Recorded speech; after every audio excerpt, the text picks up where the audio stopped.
Après la contre-performance face au Burkina Faso, 1-1, vendredi dernier, l'équipe nationale du Sénégal a disposé du Burundi ce lundi, à Lilongwe, 0-1. Si le résultat est là, la manière reste encore. Une victoire qui fait du bien à tout le monde. À défaut d'être franchement rassurante.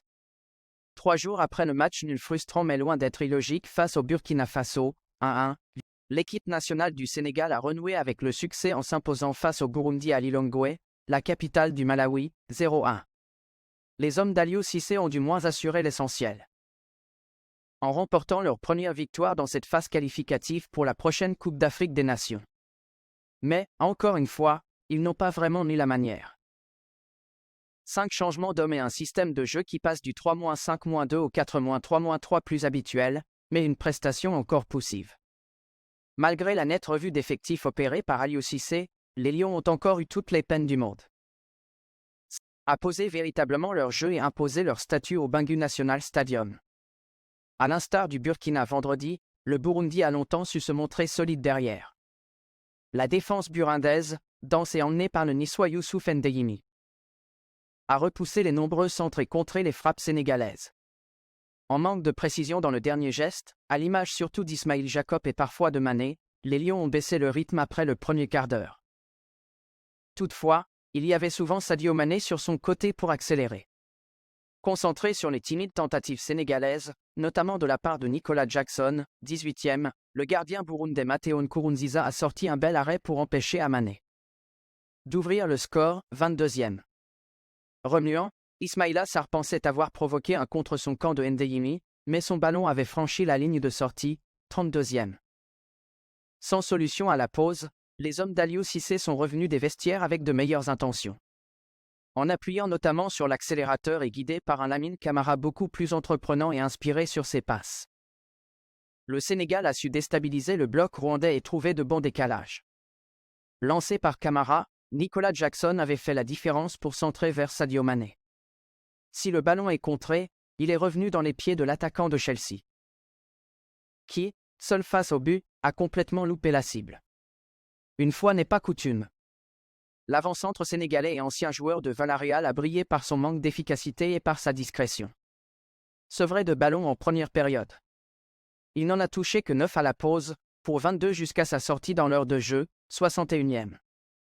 Si l'entrée d'Habib Diallo et d'Iliman Ndiaye a plutôt dynamité l'attaque sénégalaise, il aura fallu un coup du sort pour s'en sortir. Sur une action confuse dans la surface burundaise, Haruna Musa soulève trop haut son pied et touche le visage de Sadio Mané. Un temps hésitant, l'arbitre égyptien a finalement indiqué le point de pénalty et la sortie du terrain à Mané, suite à l'intervention du staff médical des Lions. C'est donc Ismaïla Sarr qui doit se charger de tirer le pénalty, parfaitement frappé pour ouvrir le score, 71e. À l'image d'une jolie action d'Iliman Ndiaye, qui a forcé le gardien burundais. À un arrêt exceptionnel, 75e, le Sénégal s'est occasionné d'autres situations pour doubler la mise et s'éviter un nouveau scénario à la RDC ou Burkina. Mais il n'y aura pas eu de nouveau craquage. Le sélectionneur des Lions a évoqué sa satisfaction en conférence de presse après la victoire face au Burundi.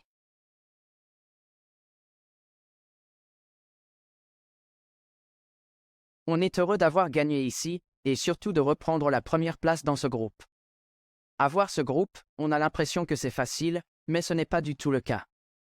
On est heureux aujourd'hui parce qu'on était dos au mur. Il fallait empocher les 3 points sur le plan comptable et c'est ce que nous avons fait. Je souligne la détermination des garçons, parce que ce n'était pas évident face à une équipe qui a très bien défendu. On a été patient et on a pu les contourner. En première période, si on avait un peu plus de réussite et d'application, on aurait pu marquer. Nous sommes très satisfaits de cette victoire sur le plan comptable parce que ça nous remet dans la course.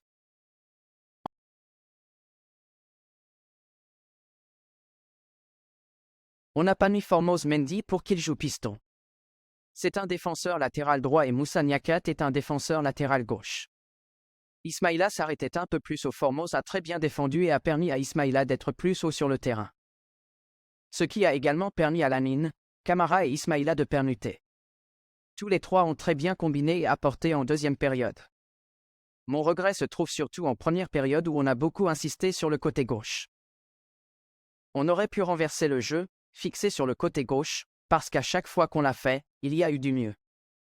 Mais je pense que l'on peut être plus appliqué au niveau de l'attaque.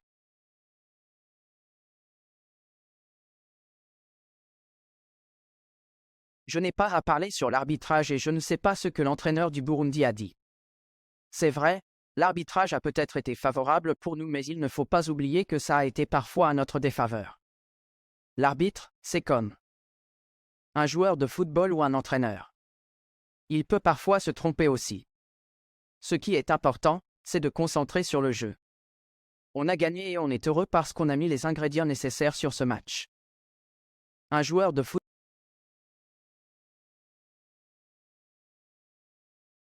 Ce qui est plus difficile dans le football, c'est de marquer des buts. Je pense que tout le monde sait défendre, mais ce n'est pas évident de marquer des buts. Néanmoins, ce qui est important aussi, c'est de trouver si on s'est procuré des occasions pour marquer des buts. Je dirais que oui, surtout en première période. Nous allons continuer à travailler l'efficacité. Aussi, peut-être même que ce n'est pas un manque d'efficacité. Peut-être que c'est plutôt un manque de calme, de sérénité. Mais le Burundi a bien défendu et c'était difficile. Peut-être.